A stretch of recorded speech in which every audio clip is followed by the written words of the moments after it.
Okay, so getting that speaker out wasn't that big a deal, but it was held in by these bolts and nuts and washers, and in every case it was put together like this.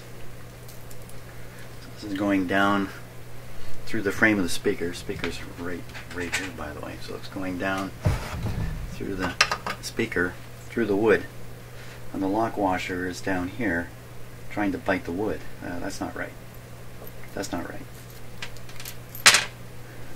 It should be above, like that. So the washer under pressure will fix itself to the wood pretty tight, and then the lock washer can work against the larger washer and the screw head. There's no washers for underneath. A little odd, because there's a lock washer there. There's no larger washer. They're all done incorrectly, and they're all loose. It's really quite easy to get it out. Let's take a look at the speaker now we got this guy out. Let's take a look at it here. Okay, so here's the lead wires that go up to the voice coil. Something you want to spot pretty early on, because they're usually quite flimsy and prone to damage. See, these are just hooked up right to the radio. So that's going up to a coil up in here. That's going to go back and forth in magnetic field. It's got a sticker up here. Let's see what it says. Eveready, manufactured under patents, electrodynamic speaker, made in USA. This is the LL18. This is Lectophone license. Lectophone. L-E-K-T-O phone. Lectophone license. So this must have been made by a company that specialized in speakers. No surprise in that. Already you can see something funny going on up in here. Yeah, that's a patch. I'm surprised the front of it has been completely reworked. This would be like the first speaker I've ever come across where somebody completely reworked the cone. It's all brushed in. So we're not going to fool with this guy. He's probably working good. Can't know till we test him out. But for now, looks like Mr. R owns this radio. You're lucky in a way. Sometimes you look at a speaker and it is just ratty. This is full of holes and shot. Probably that's what happened with this one in the past. But somebody has gone ahead and reconed it, basically. Looks like it was done quite a while ago, too. That's fine. Okay, so I'm going to set this. Where it'll be out of the way. There we go. Okay, now plug them in. Let me jack up my camera here.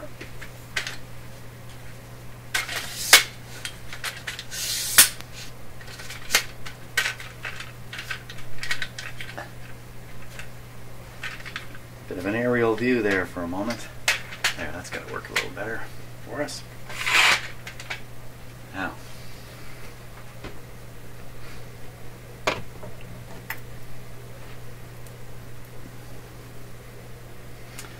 better put this where it belongs.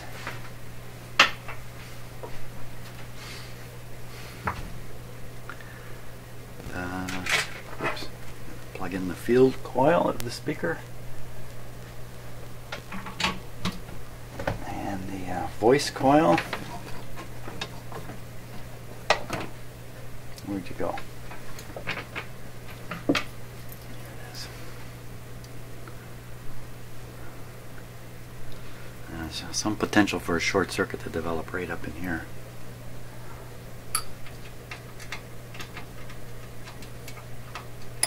But this stuff's all original. It's really impressive.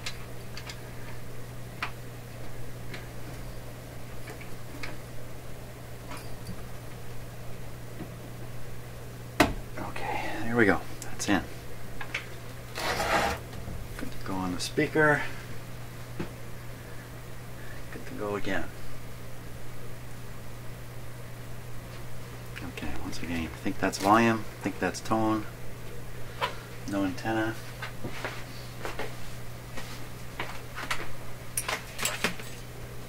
What we're really looking for at this point is just any sound to come out of the speaker. I mean, if the radio works, that's fantastic, but any sound at all is good at this point.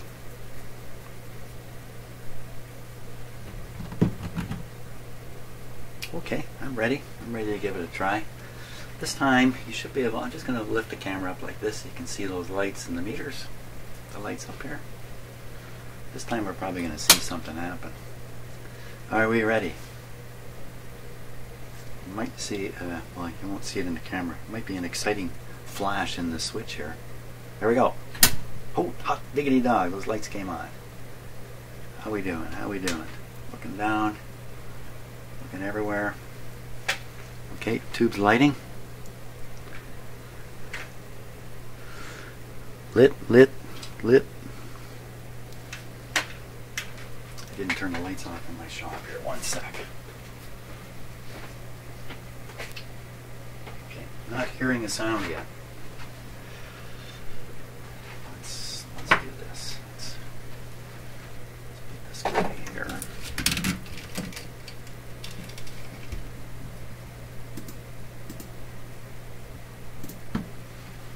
Okay, now. Let me douse some more light here, and more light. So I can tell you now, the dim lights are pretty bright. They're not as dim as often is the case. That's a fair bit of light coming out of those. Doesn't mean anything's wrong. So you can see, you know, this one very bright. These three I can see, and you can see this one. This one here, I can look down through the hole. Oh yeah, it's going. Oh, just bang my head on my microphone. Okay. What I don't see are these two. So this is the rectifier, it's glowing. I don't see these two. Now, it could just be they're very, very faint. Let me go even darker in here.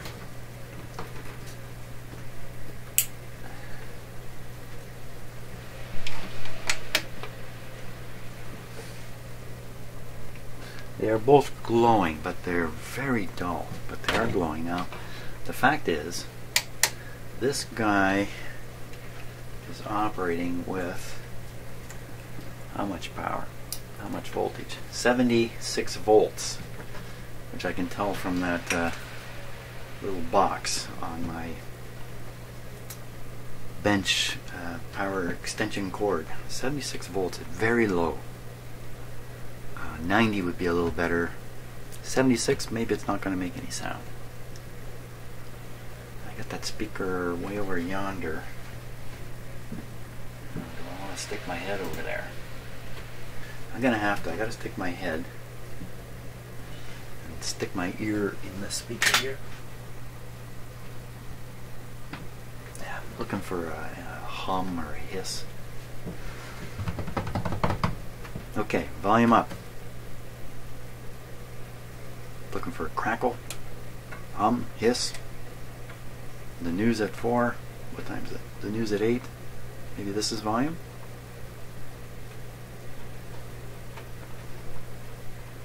Not a thing.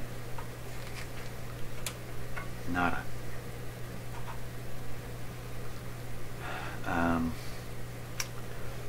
Okay, it's not quite what I was hoping for.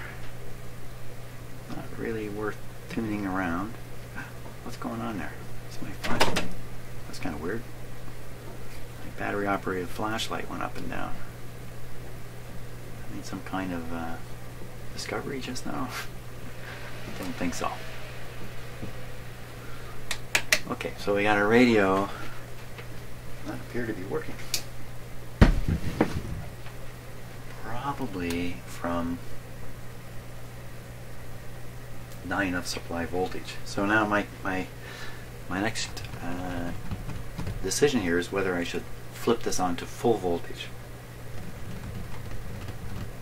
Full 120 volts. nothing happening here. So no indication that there's a problem.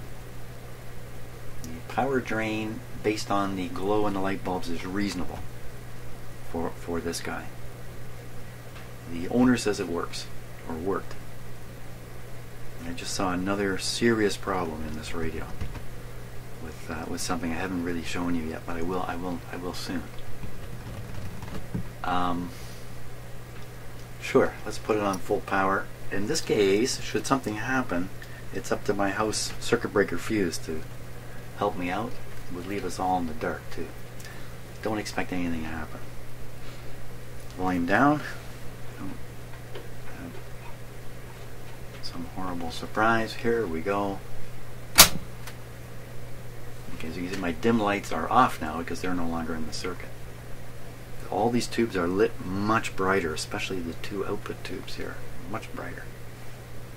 Can't stick my ear by that speaker.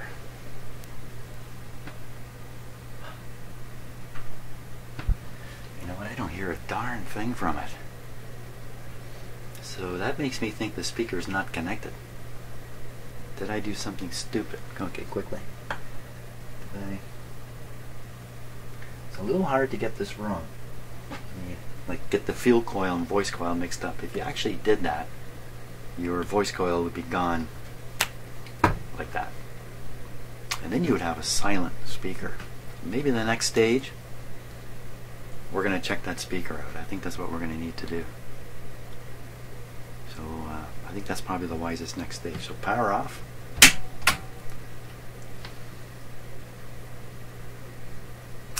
Now I'm going to show you the problem that I've referred to a couple of times here. Sorry, Mr. R, this is a serious problem with your radio. It's not going to get better over time. It's not repairable. And this is one of the risks when you buy one of these old radios. This is a risk. Some of you already can guess what it is I'm going to be showing here. Let's start with this guy here. See the crack? Crack here. I'm going to fix the focus here. This will drive us nuts with this camera. So let me put the focus onto. See how serious the problem is there? It's extremely serious. Let me focus right. Hang on. I got to focus on what I'm doing. Focus. Give me some focus. So I'll put this on to manual focus and then I will set it to be in fairly close. Take a close look at this. So this is typical of a kind of metal that was used regularly to make parts for old radios. See, it's all cracked. Literally, if I grab this with a tool, it will crumble. See the seriousness of this? There's the tightening screw. See, it cracks all over the place.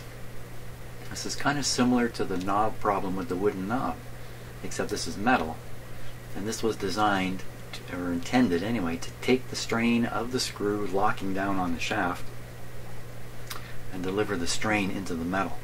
Unfortunately, this metal can't take it. It just can't take the strain. And it's cracked. Probably when I was tuning it and it didn't seem to be tuning, probably this knob is slipping inside here. Let's see if that's the case. No, you know what? It's not slipping. And this piece is not moving. Well, something else is slipping, but I'm afraid we're going to find more and more of this cracked metal. This stuff is called pot metal. I don't know why exactly. Did they make it in a pot? Maybe that was part of it. Let's take a look at what I spotted earlier and see if I really did see it. So yeah, there's more cracking now along here. So I'm sorry to say, Mr. R, this is literally ready to fall entirely apart. And if it does, it's finished.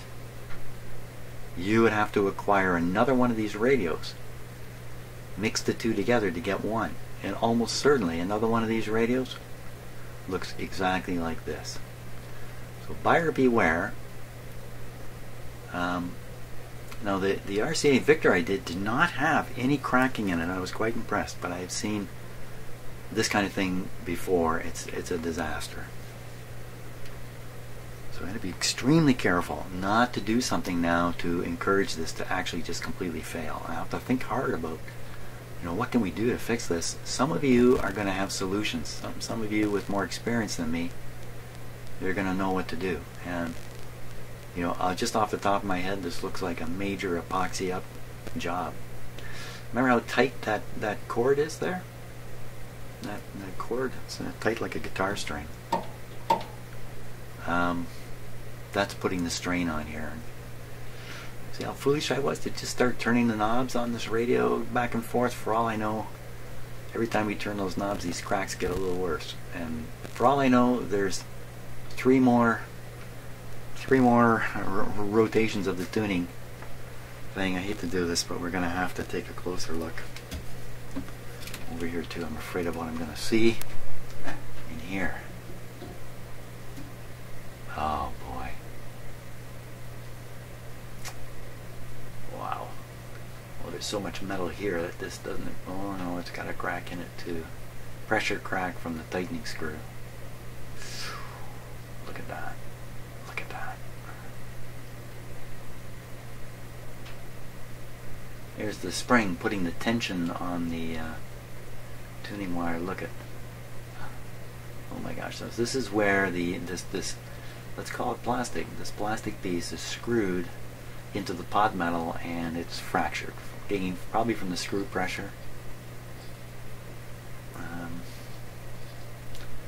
None of this is any good. So what this says to me, Mr. R, is, Jimmy, don't do much here. These are unrepairable. This is terminal.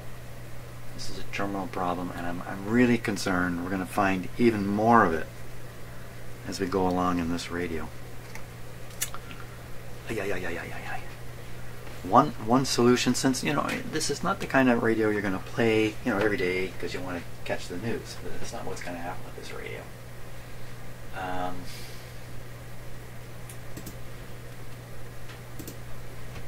At most, you're going to demonstrate this radio, and at the least, you're going to want to claim that it works. So one thing we could do is make sure the radio is operating, tune it to a known station here near Toronto. Typically, it's 640 kilohertz. It's about the strongest station I get here, where I am, and leave it, and never tune it again, or tune it just a touch to bring it in, but not go up and down the dial looking for stuff, because every time you go up and down this dial, there's a chance it's just going to into pieces. And then this whole thing is really useful for parts for another radio, and it's not even useful for parts. Wow.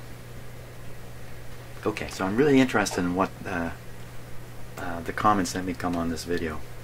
So I think the thing to do now is we have to look a little further at this, because I gotta know what's in here before I mess it up. I'm gonna take these screws out, take this can off. Lots of screws. We're gonna find out.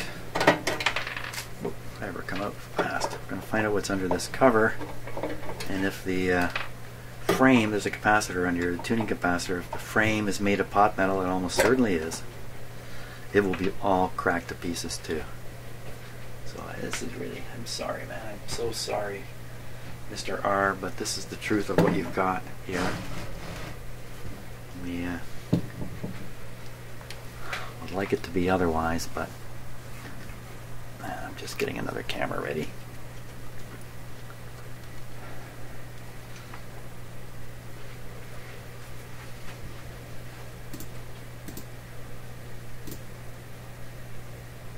Bring a little focus here.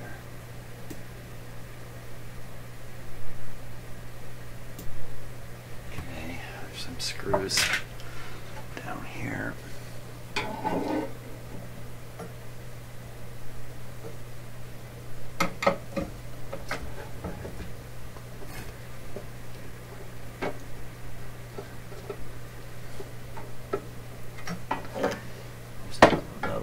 here. Over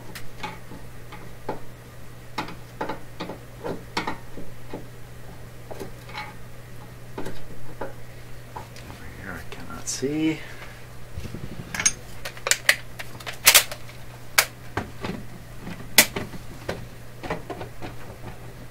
It's kind of just in mind here.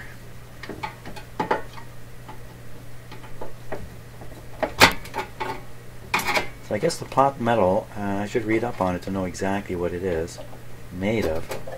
It's probably very handy for doing small castings. Another one in here. Yeah.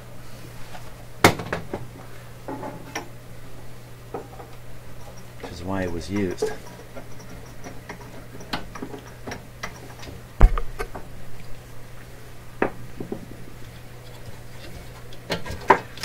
Okay, Mr. M, I don't know if you've looked under here or not before, but here we go. What do we got? Guess what? I think it's steel. I think it's good. I think it's a happy day. Let's see. So, well, I don't see any cracks anywhere.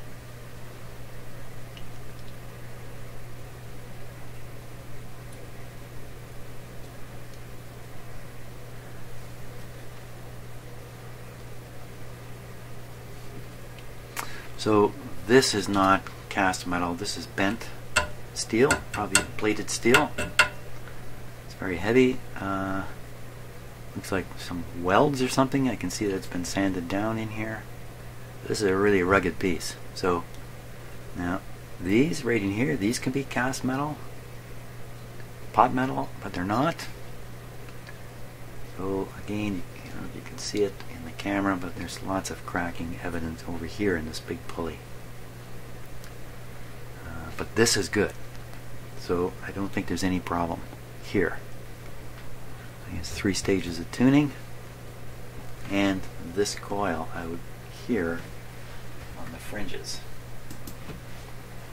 Right here, left out, left, like it's not in the can, it's left outside of the can on purpose.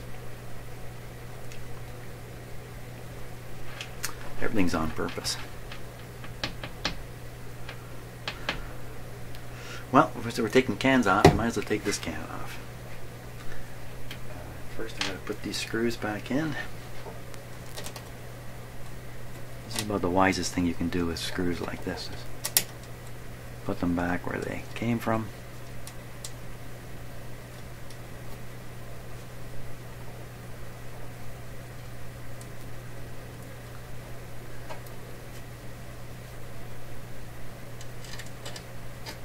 This is a bit of a boring part for the video. But if I don't do it, I'll end up screwed. What did I do with the top piece I took off? Put it here, right in front of me. Right in front of me. It's dark. It's, you know, working with video cameras can be very challenging. Oh, a lock washer. The cameras, of course, adjust for variations in the light level automatically, and you know, our eye does the same thing. It's just we don't do it the same way or to the same effect. So often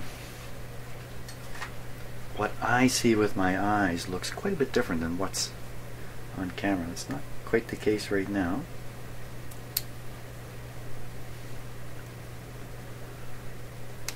But at times I'm in here for what is for me too dark to see, and meanwhile on camera it still looks like I've got a fair bit of light on. Just trying to say something interesting here while I do this. Should have saved my Facebook comment till now. There should be one more screw. There it is. Get that. Now these cans and that, they got to be screwed down fairly well because they're not just keeping dust out of here. They have an electrical effect on the radio.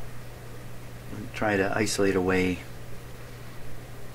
unwanted radio signals, or even contain them so they don't leak out of the radio and leak back into other parts of the radio. This can here could be more to contain the stuff that's happening with this tube, so it won't get into these tubes, than it is to protect this tube. It could be the case. I don't know. Just not that smart. Okay, let's see if I can't get the last one in. Of course, back when this radio was made, you know, what radio waves were floating around anyway? By 1929, there were hundreds of transmitting stations throughout North America. Hundreds and hundreds of them, I imagine, by this time. So there were lots of radio signals to pick up. But beyond that, the automobile ignition noise from the spark plugs in automobiles make kind of a clicky-ticky sound. Lightning, of course, lightning static. But there wasn't any digital noise like there is today. My God, nothing like today. So it would have been, from a radio listening point of view, it would have been wonderful, especially for things like radio astronomy or other kind of scientific endeavors that I'm sure are extremely difficult today. Hey, you know, China is building, or has built, I think they finished it, the world's largest radio telescope. I think the dish is 1/2 kilometer across, I believe. Remote from any villages or stuff like that.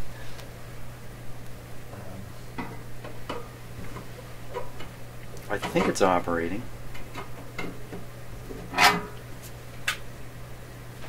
So they did it in such a remote location. I was watching a documentary on this. And of course, moving the materials, the vast materials needed to build this gigantic dish in a bowl-shaped valley, very similar to what's down in wherever it is, down in South America. The one that's been the radio telescope that's been the big guy till now. The same kind of idea. Wait a minute. Huge telescope.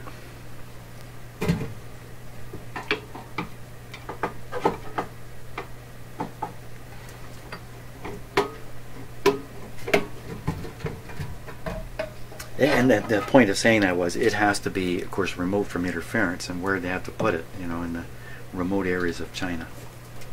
You could do the same thing in Canada here. There's all kinds of remote areas, but I don't know that we have the kind of terrain you would need.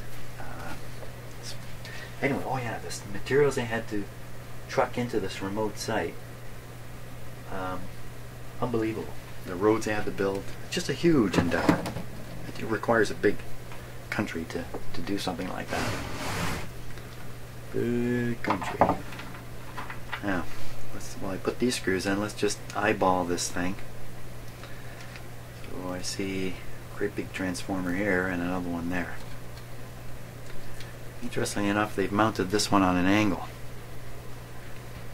I think that's for a reason.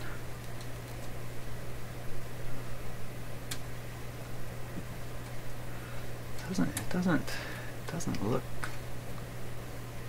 quite right to me. So this kind of receiver usually has a transformer for the power supply. That's pretty certainly what this is, to produce the right voltage to run the actual radio. And then they usually have another, especially with the push-pull output, you need a output transformer. That's probably what this is. This is probably driving the speakers. I may have them backwards, in fact, but I kind of doubt it. I just want to put these screws in before. I have not been visited by my cat yet, but I know I could come at any time, and a little screw like that, wow, she won't be able to resist herself.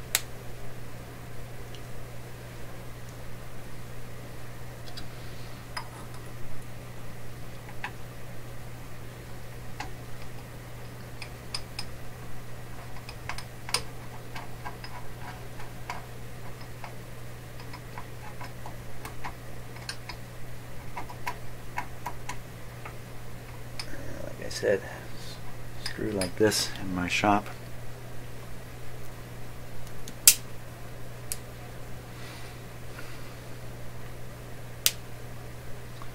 Pretty hard to find. So I see a big resistor here. It's a little bit airborne. And I also see a resistor here, a wire wound resistor. Two-parter, if you like. Section here with a center. I'm gonna guess that this is what's going to the heaters in the tubes. That's my guess.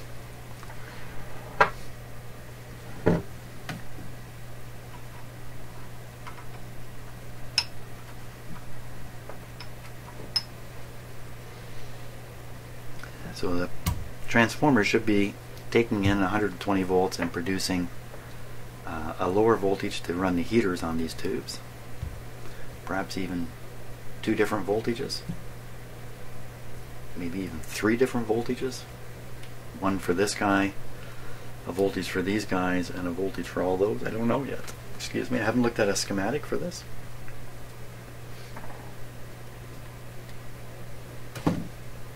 I'm also looking for any evidence that this stuff has been really changed out or really worked on. Doesn't seem to be the case. And then also I'm looking for any evidence of overheating or some disastrous thing occurring. It's a little odd what's going on here. I don't know what it is. This is mysteriously dark. Very uniform coating of darkness on this. I don't think either one is overheated though.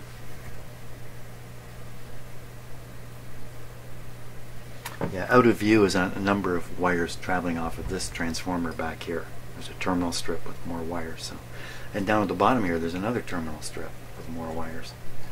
So for sure this is the power supply transformer. The high voltage I think is over here. Let me show you that. I think that because I'm expecting a center tapped arrangement here. I think something in the center, 2 out here. This is red, and those are all suggestions of high voltage. Not necessarily correct, but it's all kind of making sense.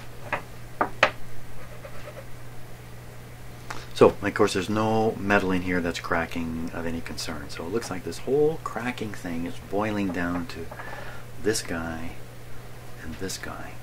Major components.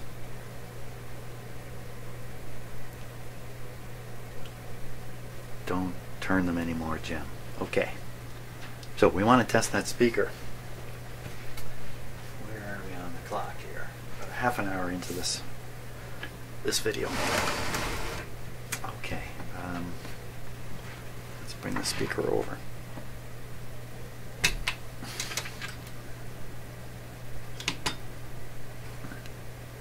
Tidbit of solder there.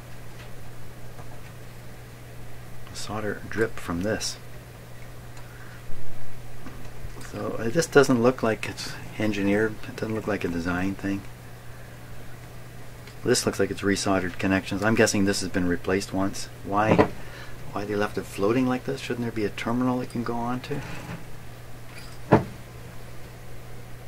What did I just hear? Yeah. Now the power's off. Here, I really can't get a shock. There's like 16 reasons why I can't get a shock doing this, but nevertheless, I feel a lot better pulling that out of there. Now, the tricky thing about this speaker is testing it's a little tricky on account of it has no permanent magnet in it. So you have to energize that field coil to produce the magnetic field so the voice coil will travel. So it might get away with this. I could put a signal into here and there may be enough residual magnetism back here to get this thing to do something. I just need it to do something. First we're just going to check for resistance.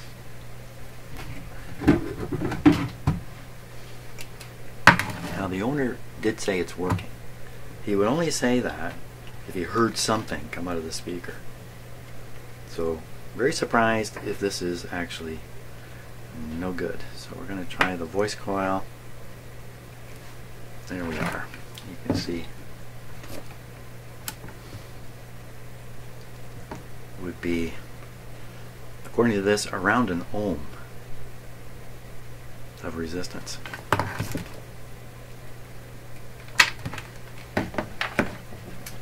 I'm not sure what to expect. It sounds pretty low to me. Let's try this meter here. See what we got with this one.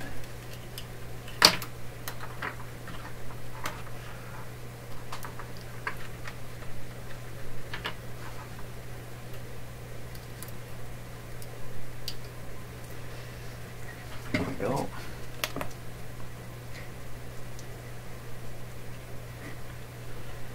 Resistor 1 ohm, 0.01 millihenry. So it's detecting that there is some a reactive component here. You can't quite see that on the screen, but so the two meters agree. 1 ohm.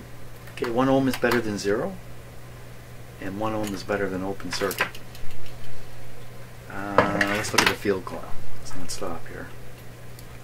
Field coil, I would guess, is like 100 or a few hundred ohms, something like that.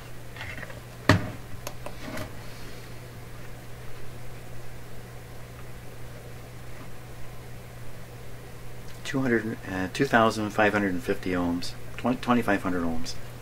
Well, that sounds right to me.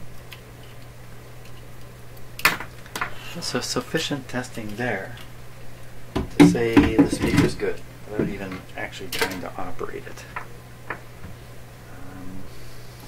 That's just for comparison's sake. Always good to double test everything and try to do it in a couple different ways. 2,500.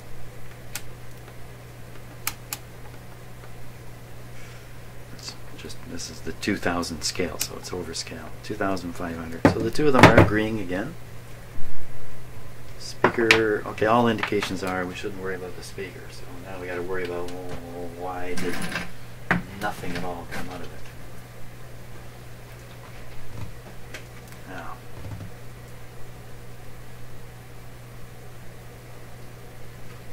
a totally silent radio can be due to there being no high voltage distributed in the radio. So something could be wrong with the power supply.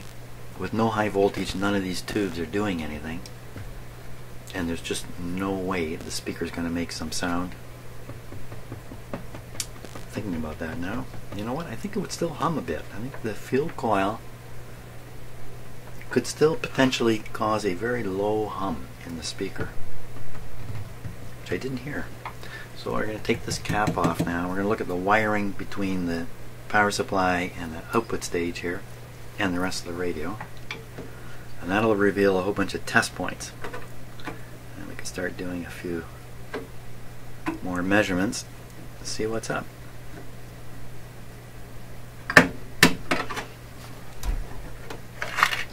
Oh, cardboard box.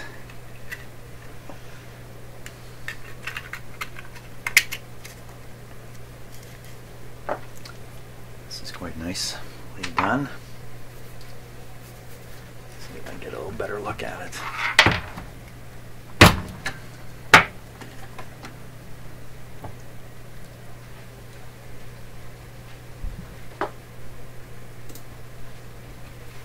So we should find here, I think this is made so you can literally separate the power supply from the radio completely. Pull it away and stick a new one on, so to speak.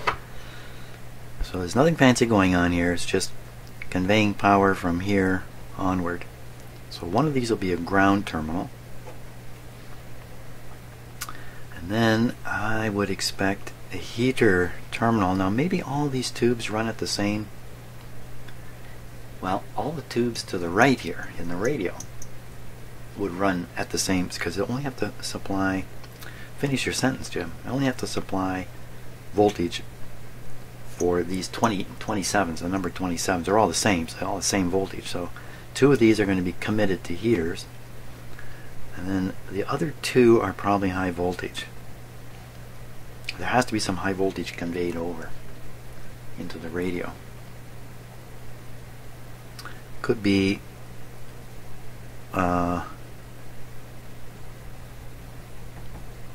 could be. I don't know. I'm just guessing away. Why bother guessing? What we'll try now, let me just get a little better look in there.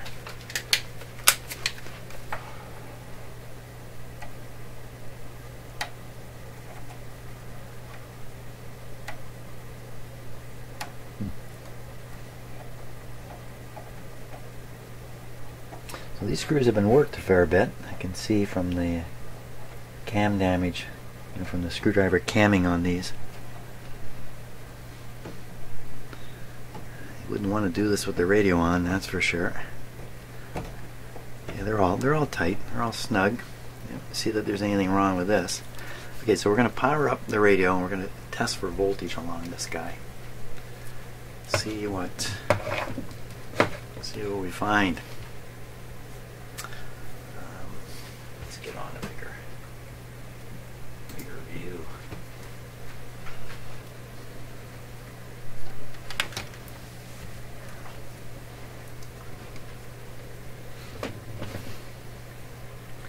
And I think I'm going to use this meter over here because I really like the indicating meters. I like them a lot more than the digital meters. Digital meters, fantastic, give you accurate reading, high input impedance, wonderful instruments. This is more fun. Okay, so we'll start out by reading the voltage to the chassis on the assumption that that'll work well. Okay, I'm going to take a clip lead here. First thing I want to do is make sure my clip lead's good. Got burned on that just a while ago. And now a good spot to clip this ground.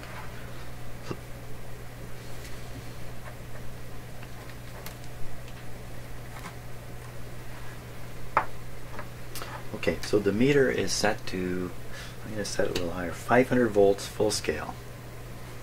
Really don't know what voltage I'm going to encounter here.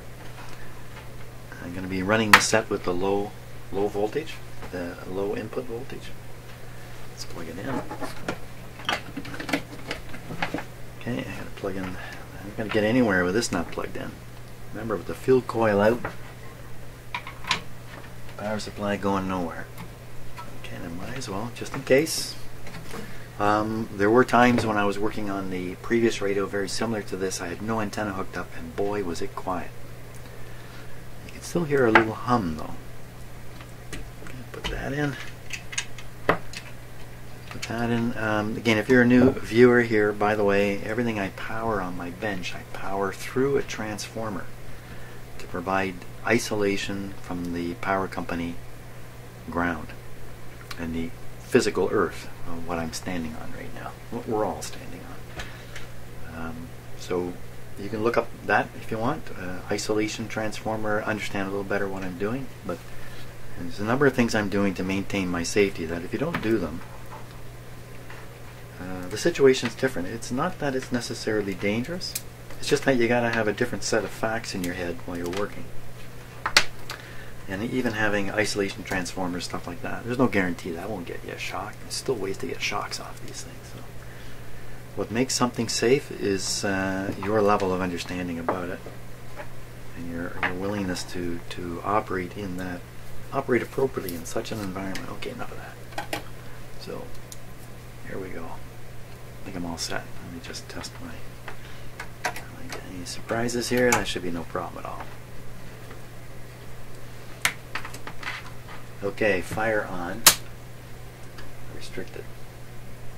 Oh, what happened to this thing? Yeah, it's still together. I mean, think about it. I just shoved it in there. It's not really done right. Okay, Here we go. We're in business. The lights came on just like last time. You notice this meter, which you can't see, is reading 0. It's not really reading 0. If you look at this meter, the bottom is 100 volts. So all we know from this meter is there's less than 100 volts reaching here. That's why you can look at this one. 73 volts on that little guy there. Okay. Let's see what we find now. Mr. B plus, are you there? DC plus, 500 volts full scale. Keeping my hand floating here. Here we go. First one. Okay, so we got something there. On the 500 volt scale, that's 100 volts. And we are using restricted input power. That's probably indicative of B plus. There it is again. Okay, so this is probably a heater. These are probably heaters. Nothing showing up, but we can check that. We switch to AC. Bring this down to 50 volts. Stay away from that first two. Nothing there. Nothing there. Nothing there. I don't care. I don't care because I know these tubes are heating up, so I know it's getting through there somehow. Okay, so that raises an interesting question then. There's B plus on these first two. Should there be more appearing on the rest of these? I don't know. It doesn't matter. I need a schematic to sort that kind of stuff out. At this point, it's safe to say that B plus is being produced from the power supply and sent through to the tubes. I mean, a better test would be to actually get right on a tube prong, but it's all contained in here. I can't do it right now. Okay, with more of the radio exposed now, I can also do a couple other things. For instance, the audio signal coming from the radio is going through this and heading this way.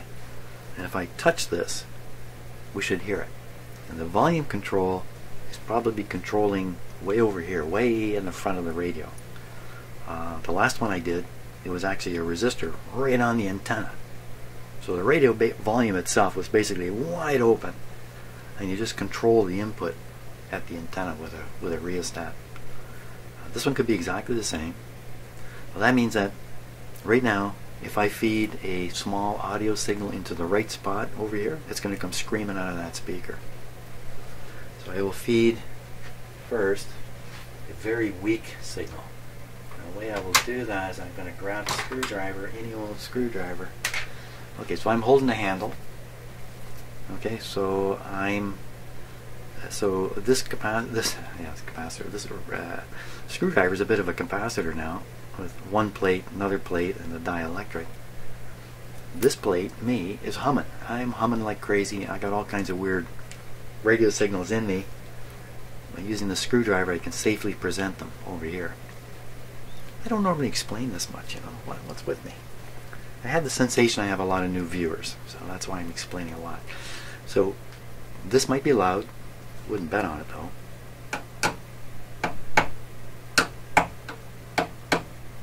Okay, not a sound. So that might indicate the screwdriver thing's not working. We'll now go another step further. How will we do that? We will. I can put my finger right on those things.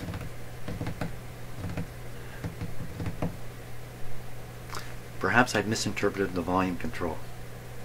The volume control is located on the radio portion of the receiver. It's not located on the amplifier. Well, let's turn this up. I think that's volume. Just in case. You know, one of these could even be operating some kind of a clarifier or a tuning, fine-tuning sort of control, or antenna compensating control. It may not be a tone control at all. This feels like a regular rheostat though. Regular volume control. So it's turned up. Stick my finger on there. Okay, so here's the deal. I'm standing, I got rubber shoes, I'm on a rubber mat on a ceramic or tile floor on cement on dirt. So I'm highly insulated from the ground. The radio is ungrounded. I have no equipment connected to it, and it's being powered from an isolation transformer. It's very hard where a single contact like my finger, for any appreciable amount of electricity to travel into me, it's got nowhere to go, provided I don't stick my hand here somewhere. So I'm going to stick my hand in my pocket. Here we go, man. I am now the signal injector.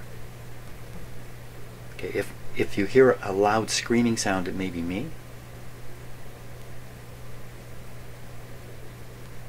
And these last two, I measured B+ on them. I am not going to stick my finger on there. Even though, you know, it's a good chance that the audio signal is traveling on those. Okay, I really hate doing this, but I'm going to do it because I'm convinced myself I'm safe. I'm going to go ahead and touch them one at a time. So the thing you got to realize is that if the speaker comes to life, you're going to jump. Not a sound. Not a sound. Mr. R, you heard this radio working. How did you hear it working? There's not a sound. Okay, we're going to up the power supply voltage here to full voltage. Oh. Oh, I hear something coming out of the speaker now. You can probably hear it too. It sounds like... yeah, that's good. Okay, so I don't know what's been going on. I guess the voltage was just too low. What is the voltage? Let's take a look. I'd like to know ahead of time what it is I'm being shocked with. Okay, a little further over. So I put this meter on the 500 volt DC scale now. We'll see what the real B+ is in this radio. So that's 150 there. 150 there. I check the others again. Listen for sound.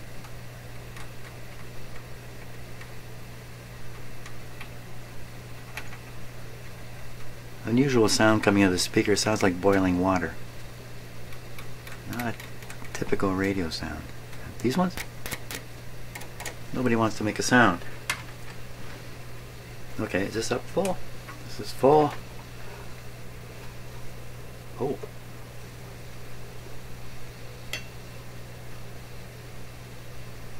Okay, so that's a tuning effect. Again, I don't want to be tuning this radio, so it may be tuned to a spot where there's just no station to hear. So I'm going to feed in my own station. I'm going to go another step further.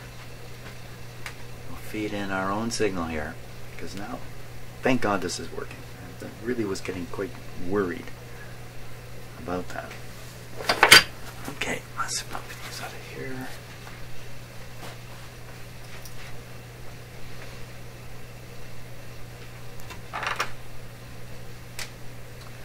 So we're going to run the signal generator here.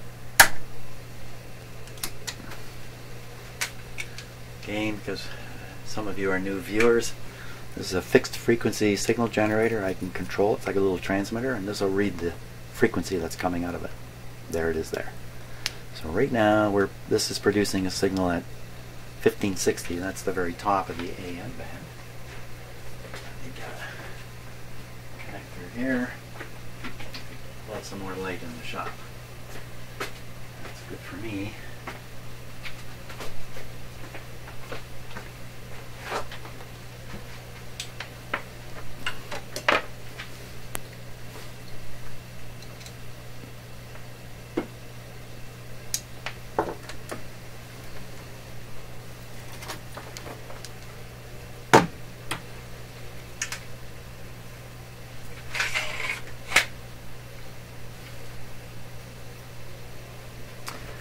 We're going to hook this on to the antenna here. The black one is a ground wire coming from a heavy piece of test equipment that has a 3-prong plug on it. So as I mentioned the isolation transformer a little while ago, the moment I connect this ground, there's no more isolation. And then from then on, this guy is behaving I don't know what to say there. Oh, so I disconnected the antenna wire and you heard the sound disappear. Well, that's great. That's great. Okay, so Mr. R, turn this down. Things don't seem quite as dire as they might have.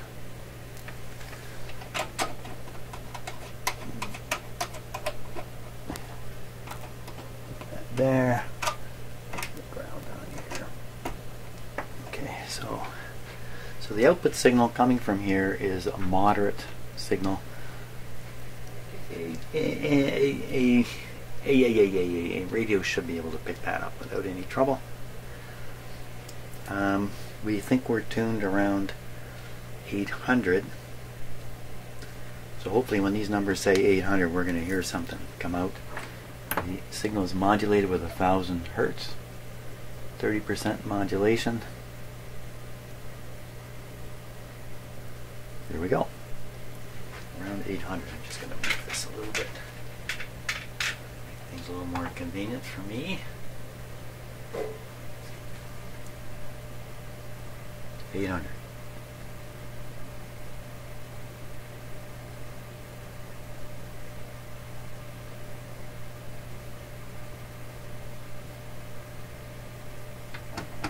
Okay, I've got to change bands. Isn't that disappointing? Up. Okay, this is the bottom of the band here, 540. 800.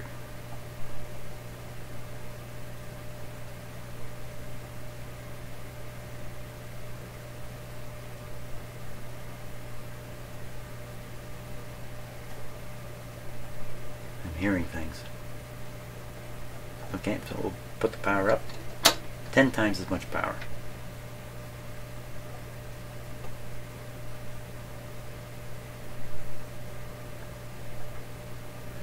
Okay, now you hardly need a radio to receive this. It's quite strong now. It's crazy strong.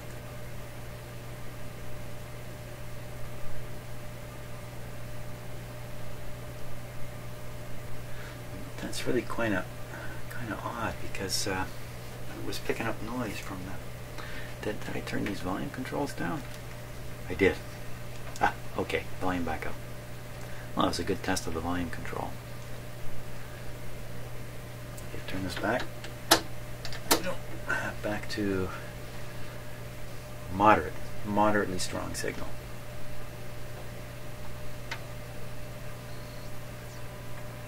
There it is.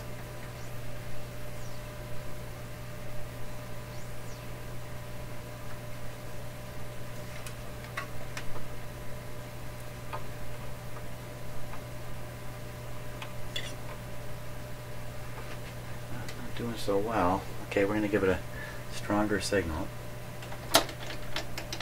Oh, didn't make any difference. How can that be?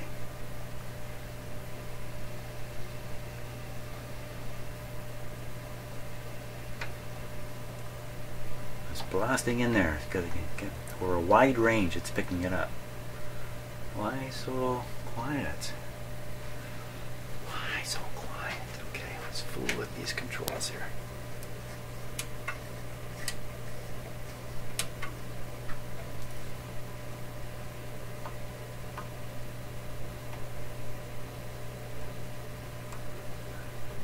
This doesn't feel like a rheostat. This feels like I'm driving a piece of string inside.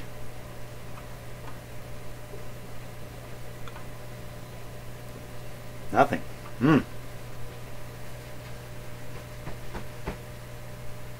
Okay, how could I be booping up here? I'm not putting in the signal I think I'm putting in. The connections didn't make over here. I'm on the short antenna. That would be a more sensitive input, I would think. Well, we're going to hit it with the blasto. We're going to blast it here.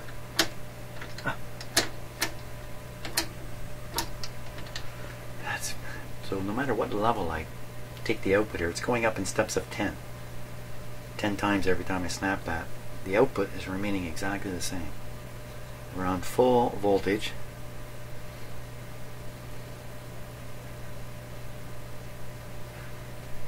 Why so little sound?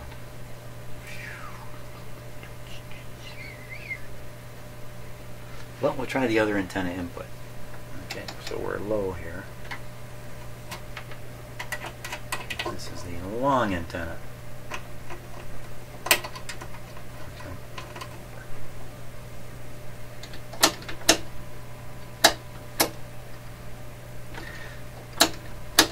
It's very hard to hear, but I can hear a difference with the different amount of power I'm driving into the antenna. There's that boiling water sound again. Why so weak?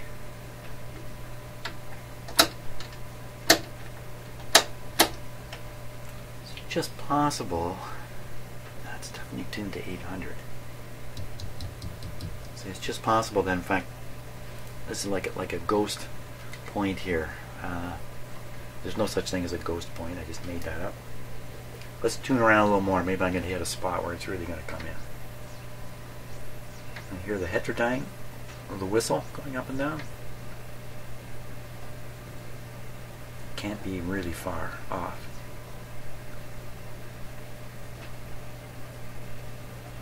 And it appears to be the only place. There seems to be an automatic volume control effect in this radio. I'm not sure they used that technique back then, but I can hear the crackly, quiet, boiling water sound. When it starts picking up the signal, the radio goes quiet. Right there. It kind of suggests to me there may be a problem with the output tubes, and they cannot deliver the power to the speaker.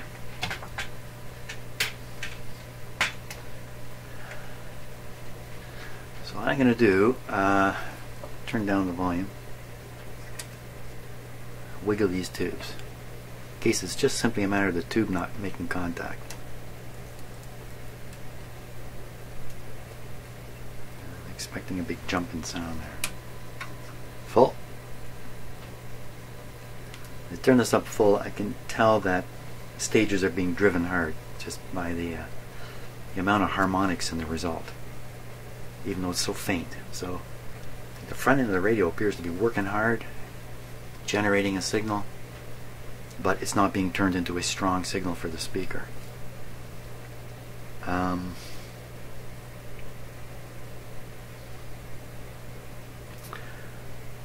I could take a permanent magnet speaker and hook it up to the voice coil contacts. We'll try a different speaker and see if we get a different result, which is actually a pretty good idea. Way to go, Jeff. Now, I'll find my spare speaker. I have a little junky one here that will do the trick. Okay, we don't need anything special here. This little piece of junk will do the trick. Okay, 2 clip leads. Okay, I need to know that these clip leads are good.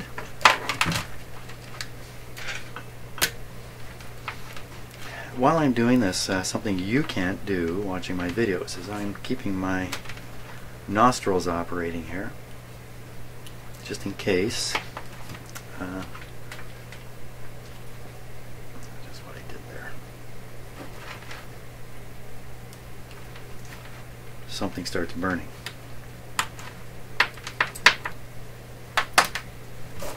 There's always a chance that the smoke will actually be coming out of my ears. There we go. So two clip leads I can rely on.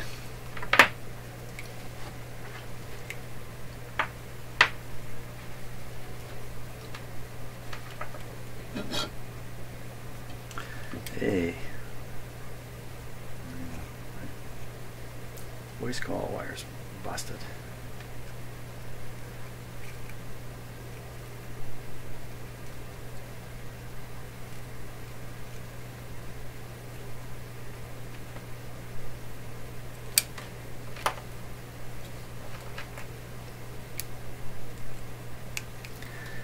Probably parallel this with the existing speaker. That's probably a bit of a safer way to go. I don't really know what kind of signal's coming out here.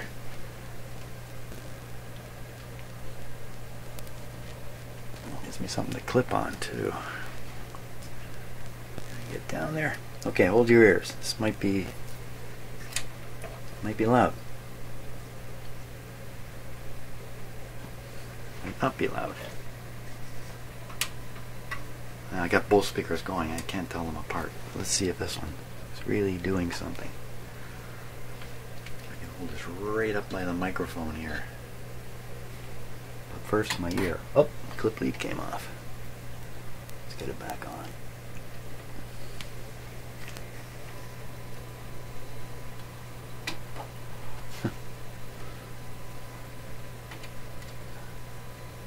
That's enough of a test already.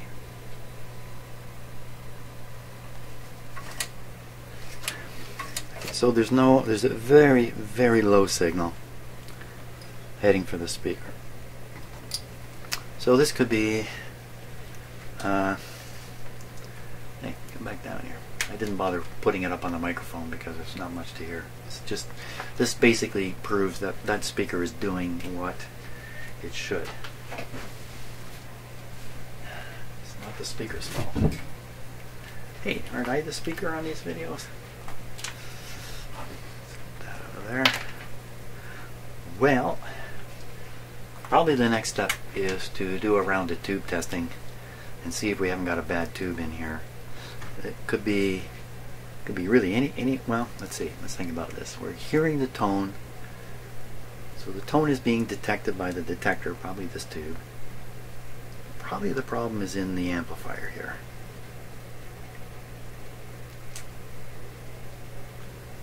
Who knows for sure yet? Yeah, I think a rounded tube testing would be good, and Mr. R provided me with alternate tubes. Here's lots of tube testing to do. So we will go through that phase next, I think. Let me turn the power off before I forget, which in all honesty I have done. I have come in my shop in the morning and found my equipment on, the radio on. Yeah. I don't really want that to happen. So, okay. That's about as far as we can get at this point. So, bottom line is, beautiful looking radio. Really serious problem here. Best thing to do at this point, don't tune this radio. Leave it as is. Continue working on other aspects of the radio. I just have no idea what the solution is for the cracked metal. I really don't. Aside from getting a whole new piece, which is very impractical too. So that's where it's at though. That's the story. Hey, thanks so much for watching, and I'll see you on the next video.